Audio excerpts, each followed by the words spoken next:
Bonsoir à tous, vous faites bien d'être au rendez-vous de l'actualité sur Eden TV. Au sommaire, remise de kits scolaires aux enfants de militaires décédés au sein des forces armées béninoises. C'était ce jeudi à l'état-major de Cotonou. Et puis le ministre des Enseignements secondaires, techniques et professionnels a visité ce jeudi les sites de journée nationale pédagogique. Il est allé constater le déroulement des dites activités au Bénin.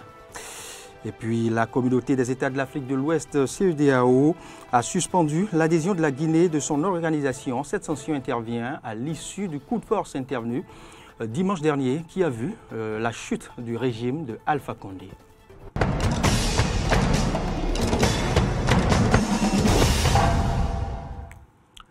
Merci d'être au rendez-vous de l'actualité. Je vous en parlais au sommet, soutien aux enfants orphelins. En cette veille de la rentrée scolaire 2021-2022, le ministre de la Défense nationale est allé, dans la matinée de ce jeudi, remettre des kits scolaires aux enfants de militaires décédés au sein des forces armées béninoises. Aristide Setti nous fait le compte rendu. Les enfants des militaires décédés en activité peuvent démarrer la rentrée scolaire 2021-2022 sans avoir le souci des fournitures. Le gouvernement a laissé parler son cœur ce 9 septembre en leur offrant des kits de fournitures scolaires. La cérémonie qui a sa deuxième édition est présidée par le ministre délégué auprès du président de la République chargé de la défense nationale. Par cette remise de kits scolaires ce jour, je voudrais réaffirmer mon engagement et celui du chef de l'État à restaurer votre dignité face à ce besoin d'accompagnement en vue d'un meilleur avenir. Cette activité vise, in fine, à réduire le taux de déperdition scolaire et à offrir l'égalité de chance à tous les enfants du Bénin, qu'ils soient orphelins ou de parents vivants. Une occasion pour la ministre en charge des Affaires sociales et de la microfinance d'apprécier l'initiative. L'acte que vous posez aujourd'hui a une haute portée sociale et s'inscrit dans la droite ligne de la vision du chef de l'État qui érige le social au rang de priorité de ses actions. Chers enfants bénéficiaires, le gouvernement du président de la République, son Excellence Patrice Talon, à travers le ministre de la Défense nationale, que je viens assister ici ce matin, est soucieux de votre avenir et de ce que vous allez devenir demain. Ces kits scolaires qui vous sont destinés vous permettront d'étudier dans de bonnes conditions. Je vous exhorte à en faire un bon usage. La distribution des kits scolaires pour les orphelins des militaires décédés en activité va se poursuivre dans toutes les garnisons du pays. Restons toujours dans cette même dynamique éducative. Le ministre des Enseignements secondaires et techniques et professionnels était ce jeudi sur les sites de journée nationale pédagogique. Il s'agit pour l'autorité ministérielle de constater la mobilisation des enseignants, mais aussi et surtout leur rappeler les dispositions relatives à la lutte contre la Covid-19 en cette veille de la rentrée scolaire. Frédéric Espoir-Oumambou pour le point. Ces journées pédagogiques nationales de réflexion sonnent le glas de l'imminence de la rentrée scolaire 2021-2022. Pendant 2 jours, les enseignants ainsi conviés discuteront des questions liées au contenu et à la manière d'enseigner pour l'année scolaire à venir. Bertin Toliton est inspecteur général pédagogique du ministère de l'Enseignement secondaire. Après avoir fait le tour de certains centres dans l'Ouémé et dans le littoral aux côtés du ministre, il se dit satisfait. Très bon constat par rapport à la mobilisation, mais aussi par rapport à l'attention particulière que les enseignants portent sur les thèmes qui sont développés. 2 thèmes sont choisis pour ces journées de réflexion. Le premier est au profit des enseignants du domaine de l'enseignement général. Il s'intitule « Socle commun de connaissances, de compétences et de culture, enjeux et défis ».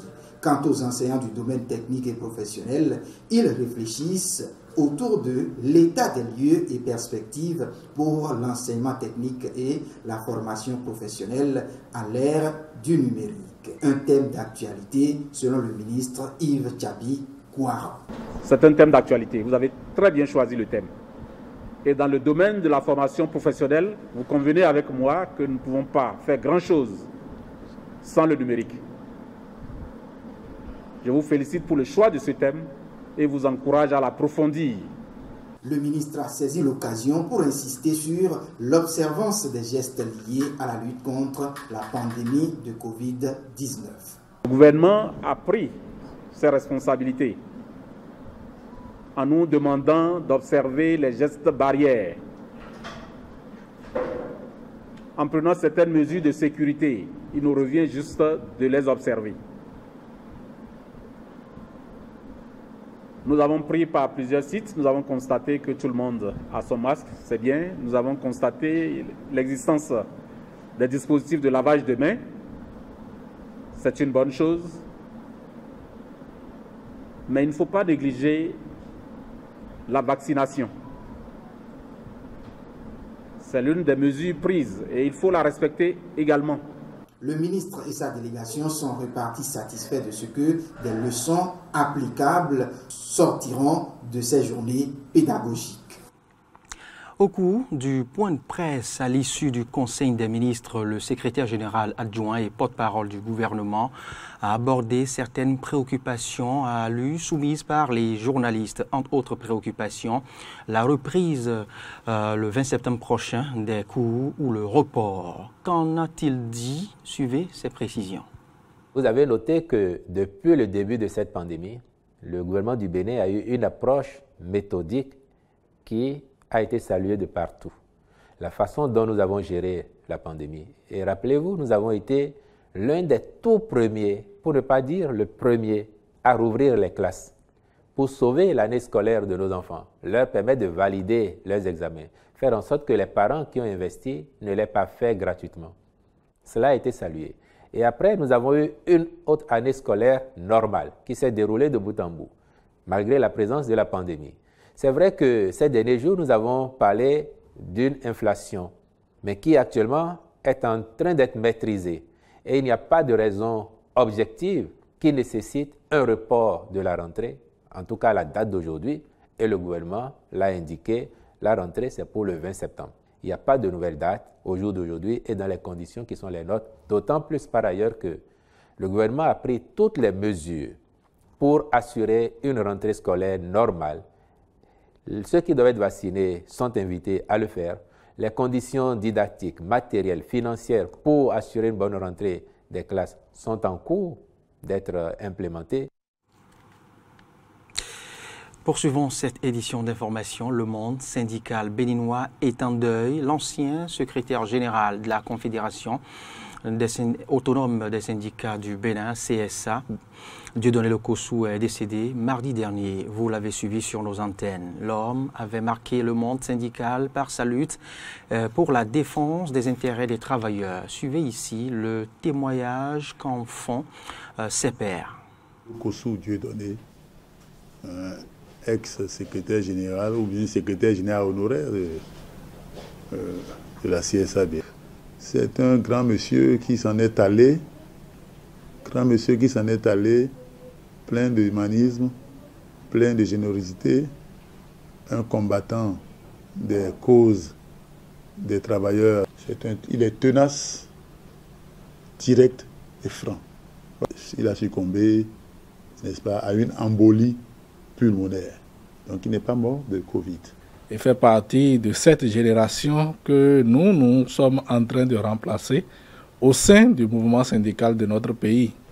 Et donc vous comprenez que le départ du doyen Dieudonné Lokossou est forcément une grande perte pour le mouvement syndical de notre pays. Sur le plan humain, c'est un doyen qui fait preuve, n'est-ce pas, de beaucoup d'humanisme, qui laisse parler réellement son cœur. C'est un doyen assez généreux, n'est-ce pas, qui n'hésite pas à venir en aide, n'est-ce pas, à ses collaborateurs ou à ses proches qui sont, n'est-ce pas, en difficulté, dans le besoin. Et sur le plan syndical, le témoignage qu'on retient du doyen Dieudonné Lokossou, c'est l'homme de conviction, n'est-ce pas, qui, par rapport à ce qu'il pense juste pour les travailleurs, ce qu'il pense juste pour ses militants, n'hésite pas à se donner les moyens d'action qu'il faut pour pouvoir obtenir les résultats.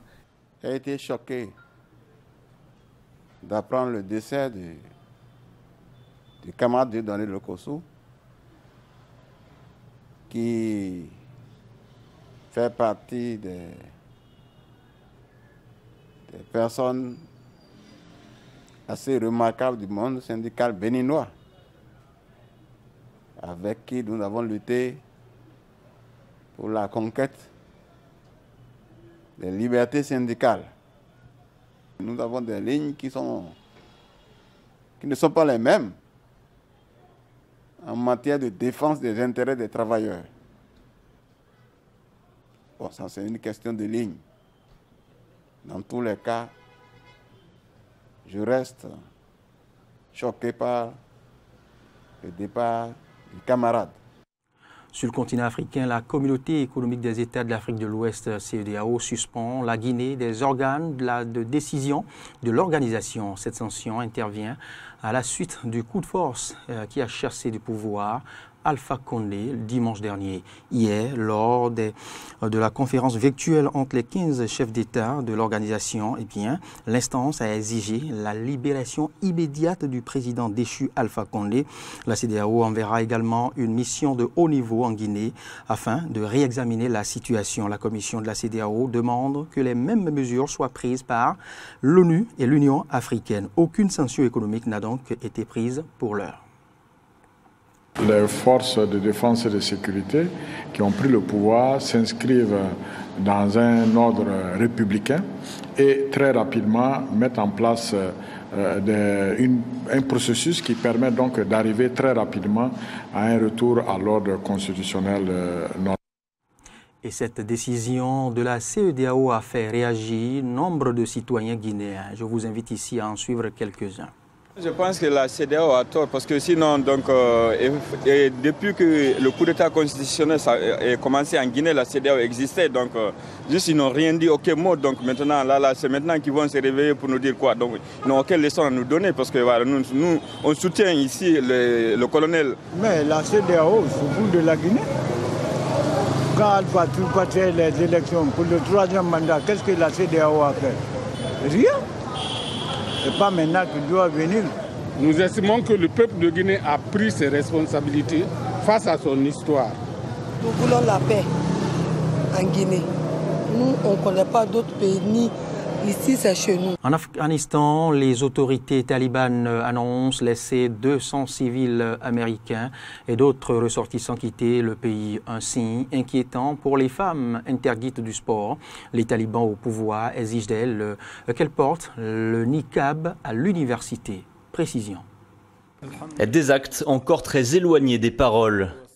S'il n'est pas encore totalement constitué, la composition du premier gouvernement taliban depuis leur retour au pouvoir n'est pas vraiment en phase avec les promesses d'inclusion et de représentativité faites ces dernières semaines. Un ministère de la promotion de la vertu et de la répression du vice, aucune femme et uniquement des talibans ou de proches collaborateurs, des signaux qui invitent à la méfiance en Occident. Le mouvement islamiste indique pour sa part que les postes encore vacants pourraient être occupés par des personnes plus représentatives du peuple afghan. Toutes les agences gouvernementales n'ont pas encore été annoncées. Certains postes ministériels, directeurs et adjoints restent vacants. Des efforts sont en cours pour les pourvoir. Des efforts sont également faits pour que des personnes de différentes régions et de tout le pays jouent un rôle dans ce processus. Dirigé par un proche fondateur des talibans, ce gouvernement compte d'anciens prisonniers de Guantanamo. Certains figurent sur la liste de sanctions de l'ONU, des nominations qui ne sont en tout cas pas du goût de l'Union européenne. Après une première analyse des noms annoncés, cela ne ressemble pas à la formation inclusive et représentative de la riche diversité ethnique et religieuse de l'Afghanistan que nous espérions voir et que les talibans promettaient ces dernières semaines. Le scepticisme est de mise également côté américain. En témoignent les propos du secrétaire d'État Anthony Blinken. Hier, les talibans ont nommé un nouveau gouvernement intérimaire. Nous évaluons l'annonce, mais bien qu'ils prétendent qu'un nouveau gouvernement serait inclusif, la liste de noms annoncés se compose exclusivement d'individus membres des talibans ou de leurs proches collaborateurs, et aucune femme. Nous sommes également préoccupés par les affiliations et les antécédents de certaines de ces personnes. Nous comprenons que les talibans ont présenté cela comme un cabinet intérimaire. Nous les jugerons, ainsi qu'eux, sur ces actions. La communauté internationale a clairement indiqué qu'elle s'attendait à ce que les Afghans méritent un gouvernement inclusif. La Chine a pour sa part exprimé sa satisfaction qu'un gouvernement vienne mettre fin à, je cite, plus de 3 semaines d'anarchie. La Chine attache une grande importance à l'annonce par les talibans de la mise en place d'un gouvernement provisoire et de certains arrangements importants concernant le personnel. Cela a mis fin à plus de 3 semaines d'anarchie en Afghanistan et constitue une étape nécessaire pour rétablir l'ordre et reconstruire le pays. Nous avons également noté que les talibans ont déclaré que le gouvernement intérimaire devait rétablir l'ordre social et économique le plus rapidement possible. En attendant la suite des nominations de cette nouvelle équipe dirigeante, une large partie de la communauté internationale reste en tout cas très critique vis-à-vis de ces premières annonces. Mais restons-y pour faire ce devoir de mémoire. Le 9 septembre 2001, le commandant Massoud était assassiné par des kamikazes convertis en journalistes. Il incarnait, le commandant Massoud bien évidemment, la résistance face aux talibans et tentait en vain de prévenir l'Occident sur les menaces terroristes. Retour sur l'histoire du commandant Massoud à travers ce sujet de nos confrères de RT France. À la fin des années 1980, il s'est forgé une réputation de brillant chef de guerre, luttant contre les forces soviétiques qui occupaient la province du Panjshir. C'est aussi depuis cette vallée, située au nord-est de l'Afghanistan, que le commandant Massoud a repoussé avec son armée de moudjahidines les talibans au pouvoir à partir de 1996. En août 2001, 2 journalistes venus l'interviewer sont reçus dans la base de Khwaja Bahauddin. Trop occupé, Ahmad Shah Massoud n'est pas en mesure de répondre aux questions dans l'immédiat et est sagement attendu par les 2 hommes, comme l'a confié ce proche du commandant, tué dimanche par les talibans. Ils ont passé 10 jours avec nous, attendant calmement et patiemment qu'il arrive, sans trop insister pour que l'interview se fasse vite. Le 9 septembre 2001, l'interview destinée à agrémenter un supposé documentaire peut avoir lieu. Au bout de quelques secondes, les pseudo-journalistes font exploser leur bombe cachée dans cette caméra. Gravement blessé au visage, Ahmad Shah Massoud meurt au cours du trajet qui doit l'amener à l'hôpital.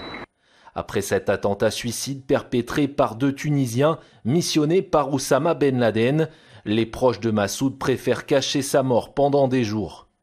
La disparition du lion du Panjshir, considéré par nombre d'Afghans comme le dernier espoir face aux talibans, provoque une onde de choc.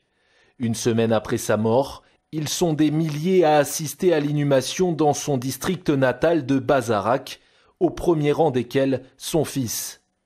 20 ans après, alors que les talibans se sont de nouveau emparés du pouvoir, Ahmad Massoud a repris le flambeau. À la tête du Front National de Résistance et attaché comme son père aux droits de l'homme, le fils du célèbre commandant n'a pas l'intention de capituler, et ce alors même que les talibans ont hissé leur drapeau dans la région du Panjshir lundi. Une scène particulièrement forte dans ce bastion des moudjahidines sur lequel ils n'avaient jamais été en mesure de mettre la main durant 40 ans. Mais à en croire l'un des frères du commandant Massoud, les talibans sont encore loin d'avoir gagné. Ne pensez pas que parce qu'ils ont pris une route, ils ont pris le Panjshir. Non, ils n'ont pas pris le Panjshir. Nous avons encore des milliers de combattants dans la vallée. À tout moment, ils reviendront et vous serez témoins de cela. Dans ce contexte néanmoins très tendu, Ahmad Massoud aurait franchi les montagnes afghanes pour rejoindre le Tadjikistan.